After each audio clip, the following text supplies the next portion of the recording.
കാസർഗോഡ് ബേക്കൽ കോട്ട കാണാൻ എത്തിയവരുടെ സ്വർണവും പണവും കവർന്നതായി ഒരു പരാതി വന്നിട്ടുണ്ടല്ലോ. ബേക്കൽ കോട്ടയുടെ പാർക്കിംഗ് ഗ്രൗണ്ടിൽ ഇന്നലെ വൈകിട്ടുണ്ടായ ഈ സംഭവത്തിൽ 3 പേർ അറസ്റ്റിലായതായും അറിയുന്നു. എന്താണ് അതിന്റെ വിവരങ്ങൾ?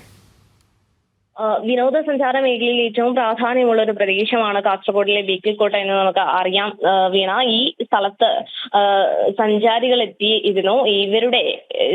ഇവരുടെ പണമാണ് ഭീഷണിപ്പെടുത്തി കവർന്ന ഒരു കേസാണ് ഇന്നലെ രാത്രി അറിയാൻ സാധിച്ചിട്ടുള്ളത്. ഇതിലെ 3 പേരാണ് ഇപ്പോൾ അറസ്റ്റിലായിരിക്കുന്നത്. ബേക്കൽ സ്വദേശികളായ അബ്ദുൾ വാഹിദ്, അഹമ്മദ് കബീർ, ശ്രീജിത്ത് എന്നിവരാണ് പിടിയിലായത്. ബേക്കൽ കോട്ടയുടെ പാർക്കിംഗ് ഗ്രൗണ്ടിലാണ് ഇത്തരത്തിലൊരു സംഭവം ഉണ്ടായത്. ഈ ബേക്കൽ കോട്ട കാണാനെത്തിയ ആളുകളെ ഇവർ ഭീഷണിപ്പെടുത്തുകയായിരുന്നു.